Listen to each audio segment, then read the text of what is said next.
नमस्कार दोस्तों। पिछली क्लास में हम लोग ट्वेल्थ का एक टॉपिक मैट्रिक्स के बारे में इंट्रोडक्शन क्लास किए थे कि उसमें किस प्रकार से मैट्रिक्स का हम लोग चर्चा करते हैं, उसके पास नंबर ऑफ रो कैसे होते हैं, नंबर ऑफ कॉलम्स कितने होते हैं, उसका ऑर्डर हम लोग किस प्रकार से लिखते हैं, उसमें कितने एंट्री होते हैं, इसके बारे में हम लोग पिछले क्लास में चर्चा किए थे। हालांकि यहाँ भी हम लोग 2 मिनट में इसको एक बार रिकॉल कर लेते हैं। देखिए किस प्रकार से मान लेते हैं कि मैट्रिक्स कोई हो 2 4 5 3 2 3 1 2 0, कोई भी मैट्रिक्स अगर हो। वहाँ चर्चा किए थे कि किसी मैट्रिक्स को हम लोग कैपिटल लेटर से डिनोट करते हैं। मैट्रिक्स के जितने भी एंट्री होते हैं, यानी कि जितना मेंबर दिख रहा है उसी को एंट्री बोलते हैं या उसी को एलिमेंट बोलते हैं। उसे हम लोग या तो बड़ी ब्रैकेट या फिर छोटी ब्रैकेट से इनक्लोज करते हैं।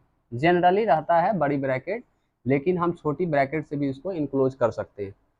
इसमें जो हॉरिजॉन्टल लाइन होते हैं उन हॉरिजॉन्टल लाइन को हम लोग रो का नाम देते हैं, ये रो है हमारी। और जो वर्टिकल लाइन है उस वर्टिकल लाइन को हम लोग कॉलम का नाम देते हैं। हॉरिजॉन्टल लाइन को रो और वर्टिकल लाइन को कॉलम का नाम देते हैं हम लोग। यहाँ इसके पास हॉरिजॉन्टल लाइन कुल कितने हैं? 1 2 और 3, तो कुल हॉरिजॉन्टल लाइन 3 है और वर्टिकल लाइन कुल 3 है। इसका मतलब कि इसके पास रो भी 3 है और कॉलम भी 3 है। तो इसका अगर हम ऑर्डर लिखेंगे तो ऑर्डर के लिए लिखा जाता है number of row into number of column. इसी को हम लोग बोलते हैं रो बाय कॉलम, वही हमारा ऑर्डर देता है। तो इसको हम लोग ध्यान में रखते हुए एक्सरसाइज 1A मैट्रिक्स का पहला चैप्टर है, पहला एक्सरसाइज है, उसको हम लोग ध्यान रखेंगे। उसके बारे में हम लोग सारा सॉल्यूशन करेंगे, एक एक सॉल्यूशन होगा। हमारा प्रयास होगा कि प्रत्येक चैप्टर का प्रत्येक एक्सरसाइज का हम लोग सॉल्यूशन इसी प्रकार से करें।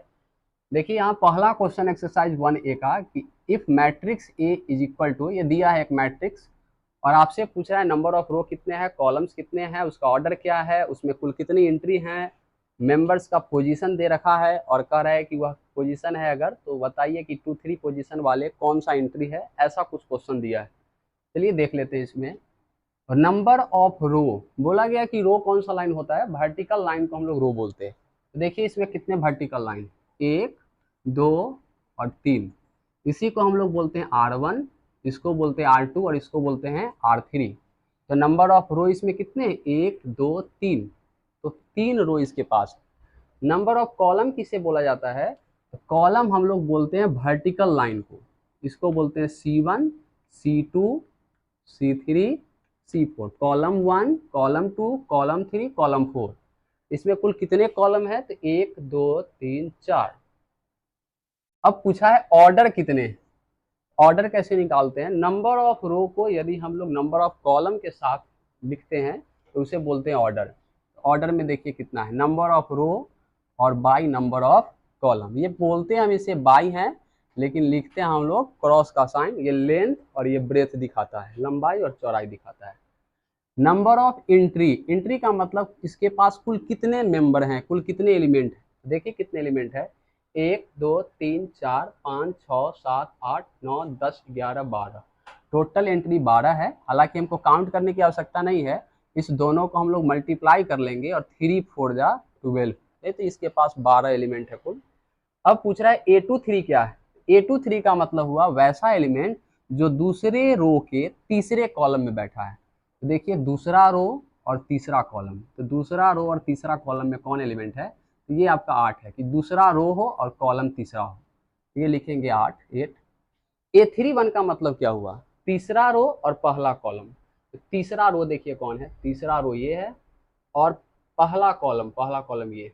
तो तीसरे रो के पहले कॉलम में कौन बैठा है, √2 बैठा है। फिर बोलेंगे A14, A14 का मतलब हुआ पहले रो के चौथे कॉलम में कौन है, पहले रो के चौथे कॉलम में ये बैठा हुआ है 1। A33 का मतलब क्या हुआ, तीसरे रो के तीसरे कॉलम में कौन बैठा है, तीसरे रो के तीसरे कॉलम में कौन बैठा है, तो यहाँ 4 बैठा है। फिर है A22, A22 का मतलब दूसरे रो के दूसरे कॉलम में कौन बैठा है, तो दूसरा रो और दूसरा कॉलम, तो इसको हम लोग बोलेंगे 0 है। A22 का मतलब कि दूसरे रो और दूसरे कॉलम में कौन बैठा है, 0। अब आते हैं दूसरा क्वेश्चन। इसमें पूछ रहा है right the order of each of the following matrices. निम्नलिखित जितने मैट्रिक्स दिए हैं उनका ऑर्डर क्या है। ऑर्डर कैसे लिखते हैं, रो और फिर से कॉलम। तो देखिए यहाँ नंबर ऑफ रो और कॉलम कितने हैं। इसमें कुल रो कितने हैं, एक और एक दो, इसमें लिखेंगे 2 बाई, कॉलम कितने हैं, 1 2 3 4, तो इसका ऑर्डर कितना होगा 2/4।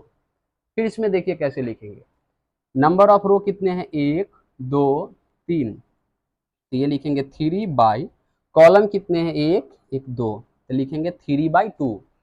इसमें देखिए ये है नंबर ऑफ रो कितने, तो 1, कॉलम कितने हैं, तो 1 2 3 और 4, तो ये 1/4। फिर आइए इस पर, इसके कितने ऑर्डर हैं, तो नंबर ऑफ रो कितने हैं, एक ही रो है तो 2/, कॉलम कितने हैं, 1 और 1 2, तो 2/2। 1 मिनट सॉरी, इसमें नंबर ऑफ रो कितने हैं, एक ही रो है तो यहाँ लिखेंगे 1, और फिर कॉलम कितने हैं 2, तो 1/2। इसमें देखिए कितने रो है, 1 2 और 3, तो इसमें रो की संख्या 3 और कॉलम का संख्या कितना है 1, इसका ऑर्डर होगा 3/1। इसमें देखिए इसमें रो की संख्या 1 और कॉलम की संख्या भी 1, यानी कि जितनी हॉरिजॉन्टल लाइन उतनी वर्टिकल लाइन, तो इसको बोला जाए कि इसका ऑर्डर कितना है 1/1। अब फिर हम लोग देखते हैं क्वेश्चन नंबर 3 क्या कहता है, और फिर इसके बाद हम लोग धीरे धीरे हम लोग सारा क्वेश्चन बनाएंगे। अब देखते हैं क्वेश्चन नंबर 3।